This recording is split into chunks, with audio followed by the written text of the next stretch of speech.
What's up, tribe? How you guys doing? Go ahead and hit that subscribe button, and I hope you like this video. This is going to be your review for Power Book 2 Ghost, Season 4, Episode 3. So, first of all, I think I said Detective... I was calling him Detective Young, but his name is Detective Carter. My bad, y'all. My bad. So, we start this episode off where we have Tariq selling and Brayden selling their car so they can get the capital to try to get back in the game, right? It's a friend of Pinky's, and then we see Tariq meeting up with Pinky and Monet because they are still on the trail of who impersonated Monet and who gave Tommy's mom the information on where Tasha was, right? So they don't have any information yet, but Pinky is still on the trail, okay? Now, while this is going on, Effie is down at college applying for her scholarship, begging them people to give her a second chance because she blew off her interview to go help Kane before he got, unalived. Now, I think this right here is a perfect example of why I think that ultimately she is still connected to Tariq and will always be connected to Tariq because Tariq, I think, would get it in a way that Kane didn't get it while she was trying to write her essay, and how important...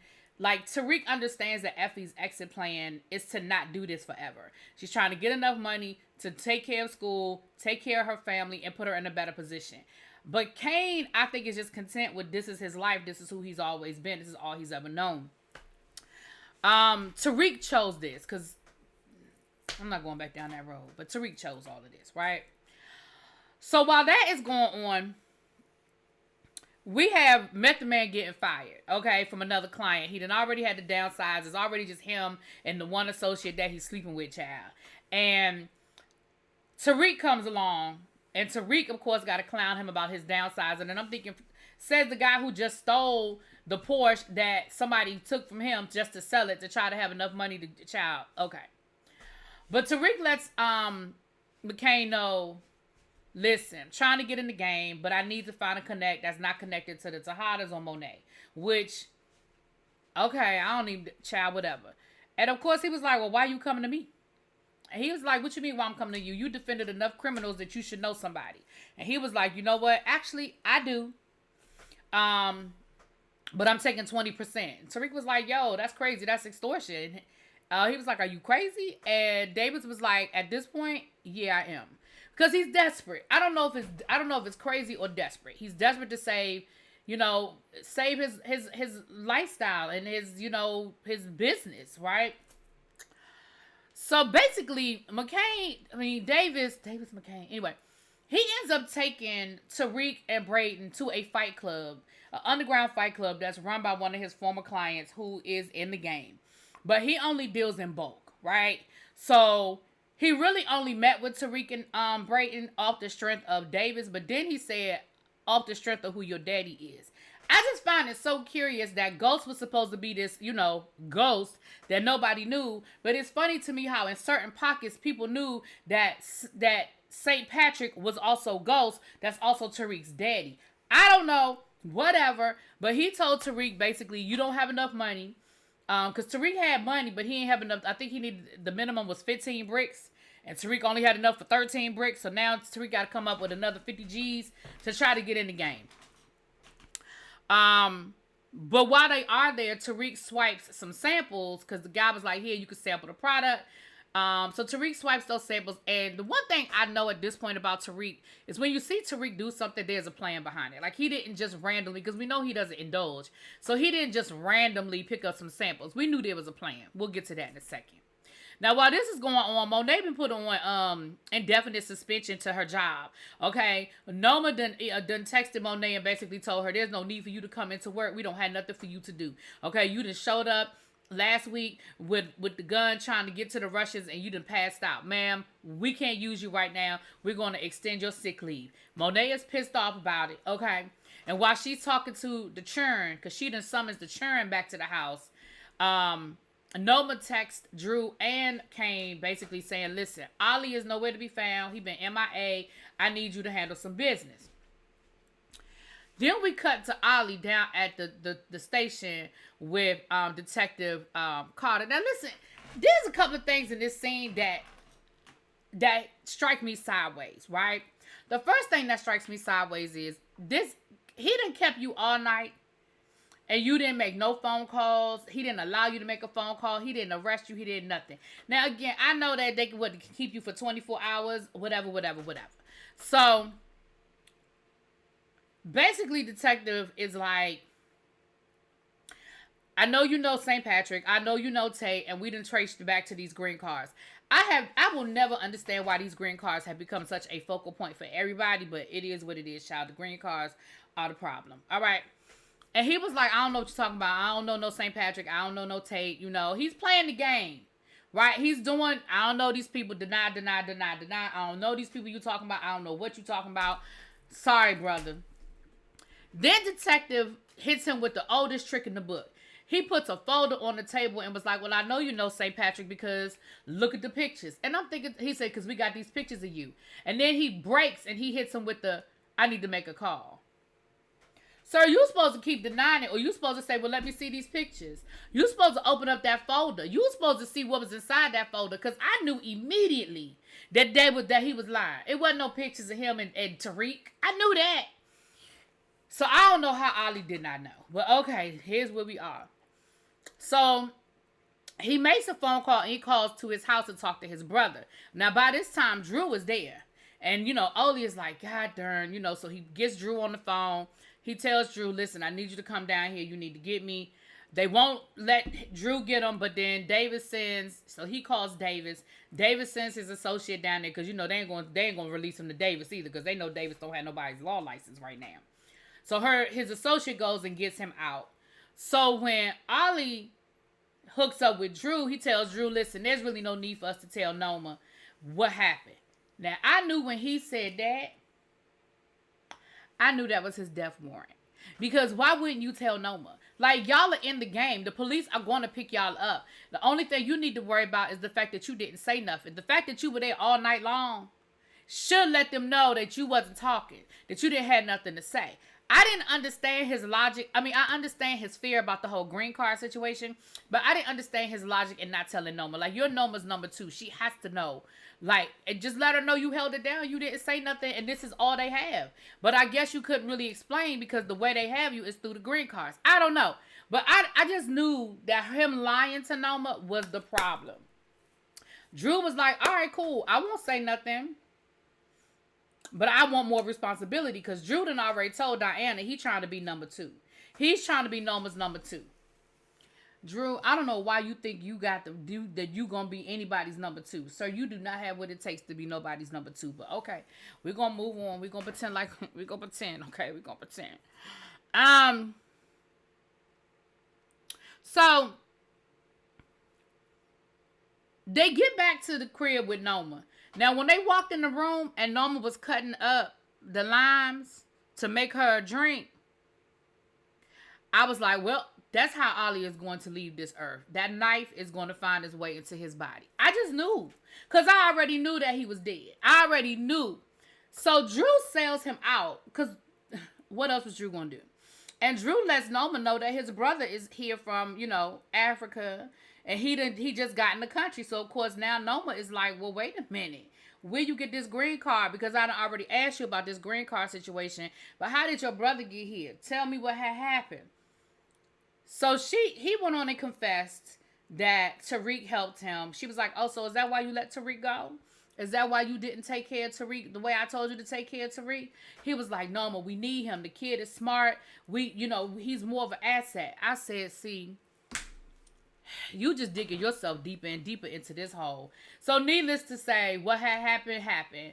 That knife made it into Ollie's neck and he bled out on the floor. Okay? Now, back over to the house. Now, this, I think, was probably one of the best scenes in the 3 episodes this season.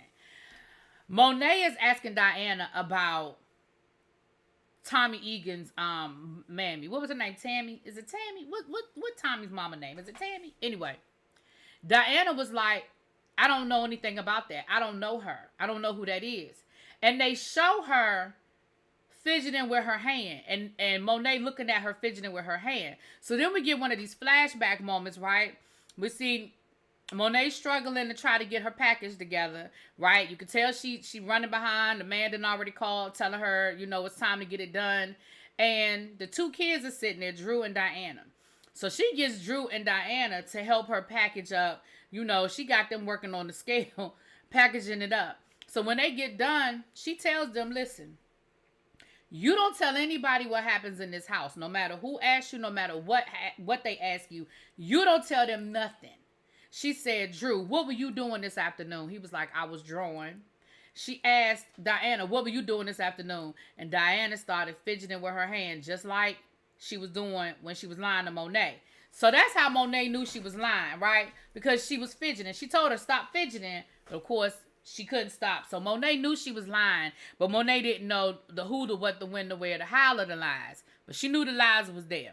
And shout out to whoever casted young Monet, baby. She looked just like young Mary J. Blige. I got to give you a shout out. Okay.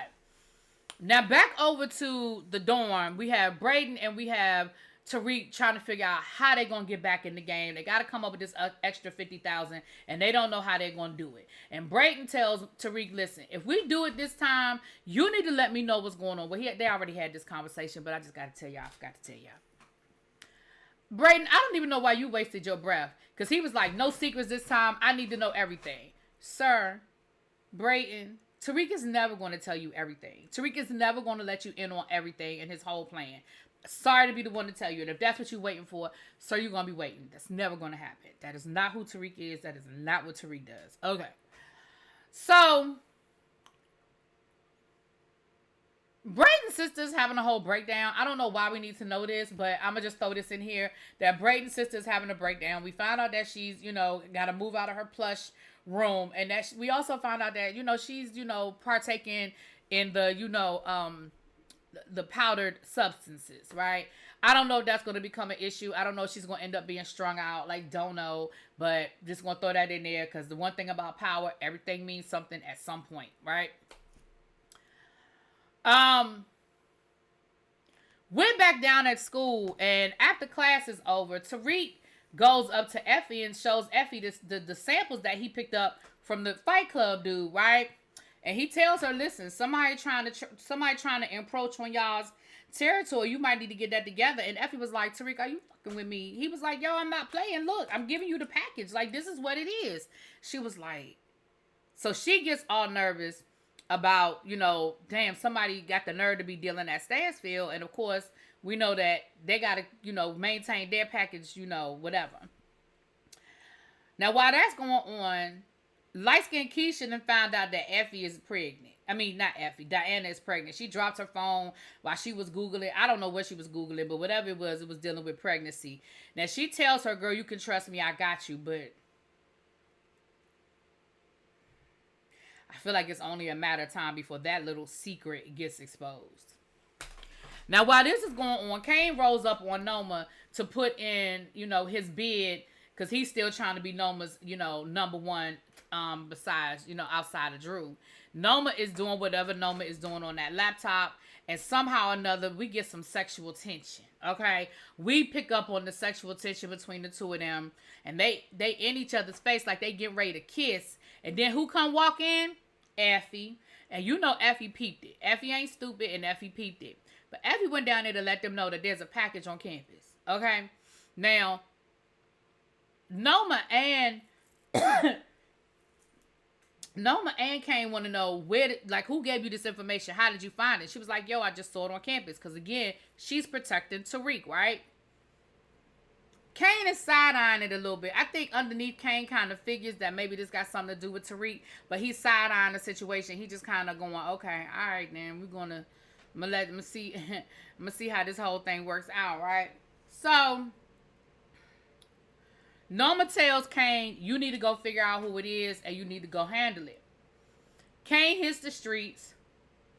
And of course, he rolls up on, he said he recognized the package. So he rolls up on one of the corner boys for the Fight Club dude. And he's like, listen, I don't know nothing about no Stansfield. I don't even know what a Stansfield is, okay? So Kane was like, well, when is the next re-up? I think the dude name was Raheem, child. He was like, when is the next re-up? So, of course, the dude didn't want to tell Kane. But Kane has a way, of persuading people. So, he ended up telling Kane where the re-up was and when the re-up was going to happen.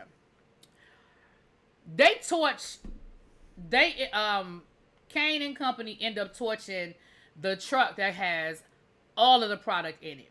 Because, okay, let me rewind because I missed a step, y'all. In Tariq's mind, if they get rid of one of Fight Club guys' suppliers, he'll be a little desperate to let them in, right? He's short a supplier. He's short somebody. I got these kids trying to get in. They got the buy-in. They don't quite have enough, but they have the buy-in. Boom, we're going to let them in. So that's why Tariq is like, I need to get rid of him so I can slide in his position.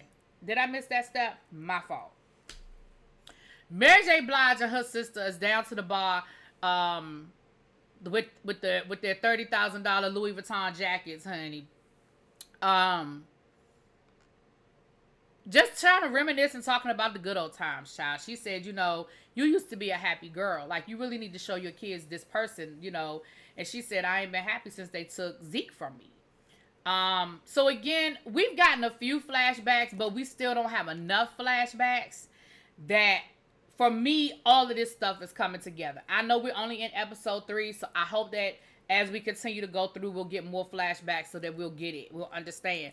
But the flashbacks start after Zeke has already she done already had Zeke. Because the flashback starts with Lorenzo and the other kids. But I'm going to wait and see what they do. Because I still need to see and understand the who, the what, the when, the where, and the how.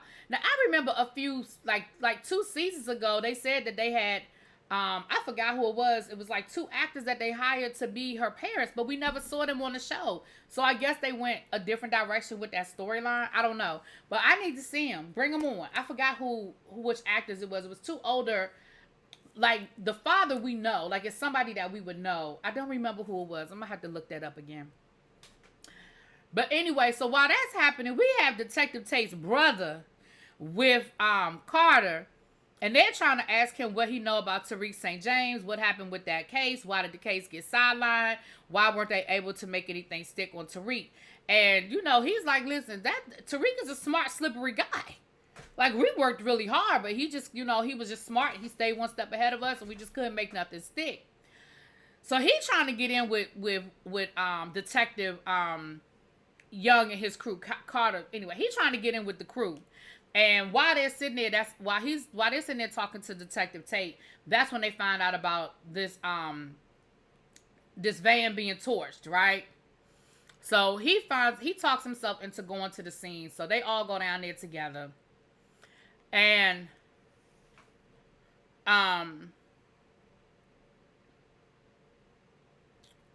they find out who the car was registered to, which leads them back to Raheem.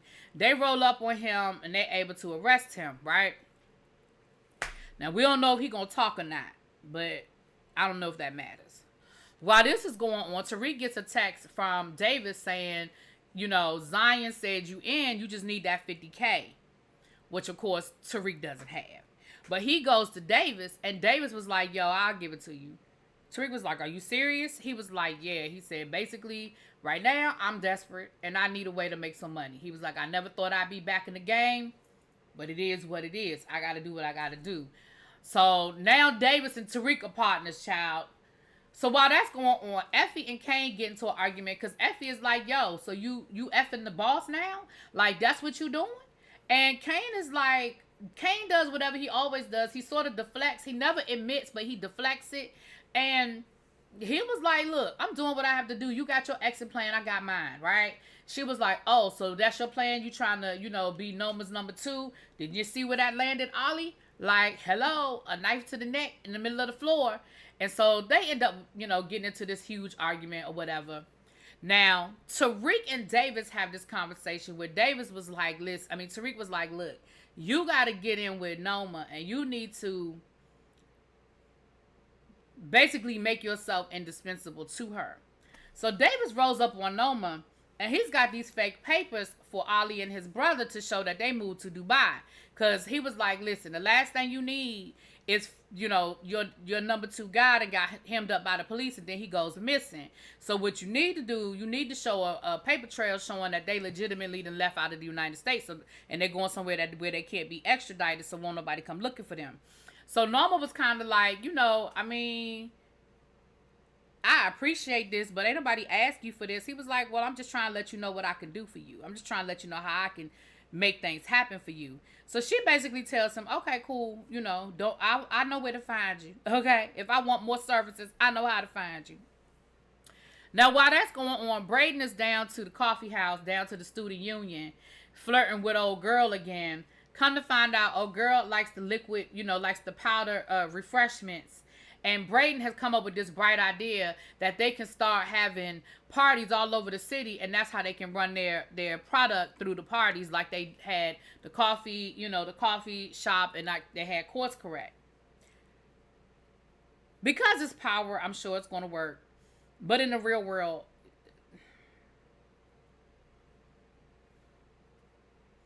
okay. So Tariq was like, okay, that could work. We're going to see how that works. That could work. Okay, cool. But we already know that Brayden falls and he falls hard. So this chick is going to probably get Brayden caught up. Now, while that's going on, Kane done rolled up on Noma and they end up having sex, child.